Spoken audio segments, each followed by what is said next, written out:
ನಮಸ್ಕಾರ ಸ್ನೇಹಿತರೆ, ಅಕ್ಷಯ ಕ್ರಿಯೇಷನ್ಸ್ಗೆ ಸ್ವಾಗತ. ಇವಾಗ ನಾನು ನಿಮಗೆ ಒಂದು ವಿಡಿಯೋ ಮಾಡೋಕ್ಕೆ ಬಂದಿದ್ದೀನಿ. ಏನಪ್ಪ ಅಂದರೆ ಅದು ಚಪ್ಪರದ ಅವರೆಕಾಯಿ, ಇದು ವಾಂಗಿಬಾತು. ಇವಾಗ ಚಪ್ಪರದ ಅವರೆಕಾಯಿ ಸೀಸನ್ ಅಲ್ವಾ, ಅದಕ್ಕೆ ಮಾಡೋಣ ಅಂತ ಬಂದಿದ್ದೀನಿ. ಇದಕ್ಕೆ ಟೊಮೊಟೊ ಹೆಚ್ಕೊಂಡಿದ್ದೀನಿ. ಇವಾಗ ನಾನು ಈರುಳ್ಳಿನ ಹೆಚ್ಕೊಳ್ತೀನಿ ಸಣ್ಣದಾಗಿ. ಈರುಳ್ಳಿ ಹೆಚ್ಕೊಂಡು ಹಾಗೆ ಚಪ್ಪರದ ಅವರೆಕಾಯನ್ನು ಸಣ್ಣದಾಗಿ ಹೆಚ್ಕೊಂಡು ಇದನ್ನು ಹೇಗೆ ಮಾಡೋದು ಅಂತ ನೋಡೋಣ. ಇವಾಗ ನಾನು ನೋಡಿ ಒಂದು ಬಾಣಲೆಯಲ್ಲಿ ಎಣ್ಣೆ ಹಾಕ್ಕೊಂಡು ಅದಕ್ಕೆ ಸಾಸಿವೆ, ಕಡಲೆಬೇಳೆ, ಒಂದು ಸ್ಪೂನು ಉದ್ದಿನಬೇಳೆ ಹಾಕ್ಕೊಂಡು ಒಗ್ಗರಣೆ ಮಾಡ್ಕೊಂಡಿದ್ದೀನಿ. ಅದರ ಜೊತೆಗೆ ಹೆಚ್ಚಿಗೆ ಈರುಳ್ಳಿ ಮತ್ತು ಟೊಮೆಟೊ ಎರಡನ್ನೂ ನಾನು ಹಾಕಿ ಬಾಡಿಸ್ಕೊಳ್ತಾಯಿದ್ದೀನಿ. ಎರಡು ಚೆನ್ನಾಗಿ ಬಾಡಿಸ್ಕೊಳ್ತಾಯಿದ್ದೀನಿ. ಇದು ಸ್ವಲ್ಪ ಬಾಡಿಸ್ಕೊಂಡ್ರೆ ಎಣ್ಣೆಯಲ್ಲಿ ನೆಕ್ಸ್ಟ್ ನಾವು ಚಪ್ಪರದ ಅವರೆಕಾಯನ್ನು ಹಾಕಿ ಬಾಡಿಸ್ಕೊಳ್ಳೋಕ್ಕೆ ಸರಿ ಹೋಗುತ್ತೆ. ನಾವಿದು ಬಾಡ್ತಾ ಇದೆ ನೋಡಿ. ಒಂದೆರಡು ಮೂರು ಸಲ ಇದು ತಿರುವು ಹಾಕಬೇಕು, ಚೆನ್ನಾಗಿ ಬಾಡುತ್ತೆ, ಟೊಮೊಟೊ ಕರಗುತ್ತೆ. ಇವಾಗ ನಾನು ಇದಕ್ಕೆ ಚಪ್ಪರದ ಅವರೆಕಾಯಿ ಇಟ್ಕೊಂಡಿದ್ದೀನಿ 1/4 kg ಅದನ್ನು ಹಾಕ್ತಾಯಿದ್ದೀನಿ. ಇದು ಚಪ್ಪರದ ಅವರೆಕಾಯನ್ನು ಹಾಕಿ ನಾವು ಈಗ ಸೀಸನ್ನು ಡಿಸೆಂಬರ್ ಅಂದರೆ ಅವರೆಕಾಯಿ ಸೀಸನ್ ಅಲ್ವಾ, ಚಪ್ಪರದ ಅವರೆಕಾಯಿ ಕೂಡ ಬರುತ್ತೆ, ತುಂಬ ಚೆನ್ನಾಗಿರುತ್ತೆ. ಇವಾಗ ಸೊಗಡು ತುಂಬ ಚೆನ್ನಾಗಿರುತ್ತೆ. ಹಾಗಾಗಿ ಇದನ್ನು ಮಾಡೋದು, ಇದು ಬರೀದೇ ಹಾಕಿದ್ರೆ ಒಂದು ಟೇಸ್ಟ್ ಬರುತ್ತೆ. ಇದ್ರ ಜೊತೆಗೆ ಟೊಮೊಟೊ ಈರುಳ್ಳಿನ ಬಳಸ್ಕೊಳ್ಳೋದ್ರಿಂದ ಟೇಸ್ಟ್ ಇನ್ನೂ ತುಂಬ ಚೆನ್ನಾಗಿ ಬರುತ್ತೆ. ಇದನ್ನು ನೋಡಿ, ಇದನ್ನು ಒಂದು 5 ನಿಮಿಷ ಹಾಗೆ ಶಾಲೋ ಫ್ರೈ ಮಾಡ್ಕೊಳ್ಳೋಣ, ಬಾಡಿಸ್ಕೊಳ್ಳೋಣ. ಇದಾದ ನಂತರ ಇದಕ್ಕೆ ನಾನು ಅರ್ಧ ಲೋಟ ನೀರಷ್ಟು ಹಾಕಿ ಅದನ್ನು ಬಾಡಿಸ್ಕೊಳ್ಳೋಣ. ಇದೊಂದು ಸ್ವಲ್ಪ ಹೊತ್ತು ಬಾಡಿಸ್ಕೊಂಡ್ಮೇಲೆ ಅರ್ಧ ಲೋಟ ನೀರು ಹಾಕಿ ಮುಚ್ಚಿಟ್ಟು ನಾವು ಬೇಯಿಸ್ಕೋಬೇಕು. ಇವಾಗ ನಾನು ಬಾಡಿಗೆ ಈಗ ನಾನು ನೀರನ್ನು ಹಾಕ್ತೀನಿ. ಅರ್ಧ ಲೋಟ ನೀರು ಹಾಕಿದ್ರೆ ಸಾಕು. ಒಂದು 10 ನಿಮಿಷ ಮುಚ್ಚಿ ಬೇಯಿಸ್ಬಿಟ್ರೆ ಬೇಗ ಬೆಂದ್ಕೊಳ್ಳುತ್ತೆ.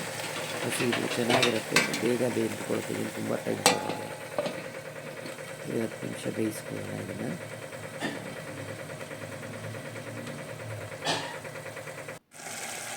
ಈಗ ನೋಡಿ, ಈಗ ಅರ್ಧದಷ್ಟು ಬೆಂದಿದೆ. ಈಗ ಒಂದು ಸಲ ತೆಗೆದು ನೋಡಿದೆ. ಈ ಹಂತದಲ್ಲಿ ನಾವು 1 ಸ್ಪೂನು ಅರಿಶಿನ ಹಾಕ್ಕೊಳ್ಳೋಣ.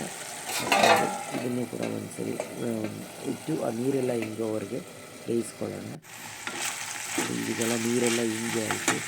ಈಗ ಹಂತದಲ್ಲಿ ನಾನು ಬಾಡಿಸ್ಕೊಂಡ್ಮೇಲೆ ನಾನು ಒಂದು 1/4 ಬಟ್ಲಷ್ಟು ಹುಣಸೆ ರಸನ ನಿಂತ್ಕೊಂಡು ಹಾಕ್ಕೊಂಡಿದ್ದೀನಿ.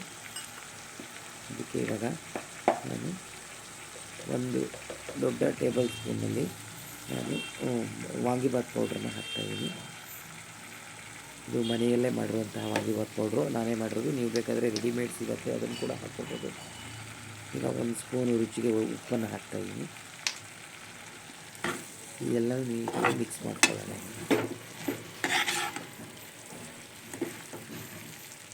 ನೀಟಾಗಿ ಮಿಕ್ಸ್ ಮಾಡಿಕೊಂಡ್ರೆ ನಂತರ 1-2 ನಿಮಿಷ ಬಾಡಿಸ್ಕೊಂಡ್ರೆ ಇದು ಚೆನ್ನಾಗಿ ರೆಡಿ ಆಗುತ್ತೆ ಹದವಾಗಿ.